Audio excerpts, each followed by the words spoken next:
3 տարի անձրև չլինելուց հետո Աստված Եղիային ուղարկեց Աքաբ թագավորի մոտ։ Եղիան ասաց նրան. «Դու մեղք ես գործել, Աստծուն պաշտելու փոխարեն կուռքերին ես պաշտում։ Հրամայիր քո բոլոր մարդկանց և Բահաղի մարգարեներին հավաքվել Կարմելոս լեռան վրա։ Ես նրանց կսպասեմ այնտեղ»։ Երբ բոլորը հավաքվեցին, Եղիան դիմեց ժողովրդին. «Դեռ որքան պետք է ճշմարիտ Աստծու փոխարեն երկրպագեք Բահաղին։ Այսօր դուք կիմանաք, թե ով է ճշմարիտ Աստվածը, և կհասկանաք, որ պետք է հետևել նրան»։ Եղիան բոլոր կեղծ մարգարեներին ասաց, որ զոհասեղան պատրաստեն և վրան զոհ մատուցեն Բահաղի համար։ Նա ասաց, որ իրենք էլ զոհասեղան կպատրաստեն, բայց Աստծո համար։ «Դուք դիմեք ձեր կուռքին, իսկ ես իմ Տեր Աստծուն», ասաց Եղիան, «ով հրով կայրի զոհը,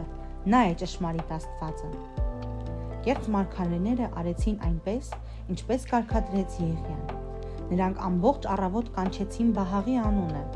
բայց այդպես էլ կրակ չերևաց։ Եղիան ասաց.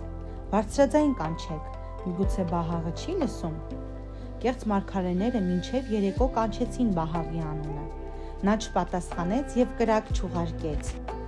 Այդ ժամանակ Եղիան մարդկանց ասաց. «Գնանք ինձ հետ»։ Նա իր պատրաստած զոհասեղանի վրա ջուր լցրեց և կանչեց Աստծուն. «Տեր իմ, պատասխանիր ինձ, և այս մարդիկ կիմանան, որ դու ես ճշմարիտ Աստվածը»։ Աստված պատասխանեց Եղիայի կանչին։ Կրակը իջավ զոհասեղանի վրա և այրեց զոհին ու զոհասեղանը, որը ողորված էր ջրով։ Երբ մարդիկ այս տեսան, հասկացան, որ իրենք սխալ էին։ Ժողովուրդը զղջաց, որ պաշտել էր կուռքերին։ Նրանք ընկան երեսնի վայր և ասացին. «Արդարև, Տերն Աստված է, Տերն Աստված է»։